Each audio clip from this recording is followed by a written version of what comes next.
বন্ধু বানাবো কাকে? আল্লাহকে বন্ধু বানাতে হবে। আল্লাহকে যদি বন্ধু বানাতে পারেন তাহলে আল্লাহ পাক রব্বুল আলামিন বলেন, ওয়াসিকাল্লাযীনা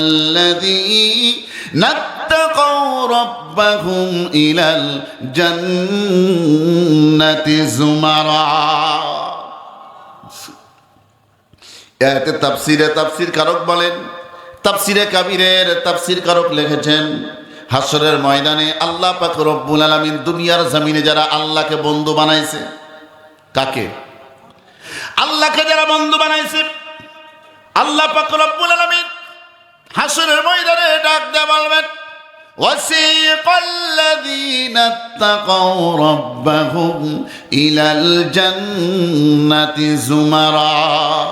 আসো আসো আসো, দুনিয়ার জমিনে আমি আল্লাহকে ভুলে যাও নাই, আমি আল্লাহকে স্মরণ রাখছো, আমি আল্লাহকে বন্ধু হিসেবে গ্রহণ করেছো। আজকে আমি আল্লাহ তোমাদেরকে ভুলি নাই, আজকে আমি হাসরের ময়দানে আল্লাহ তোমাদেরকে বন্ধু হিসেবে আমি আল্লাহ গ্রহণ করে নিলাম।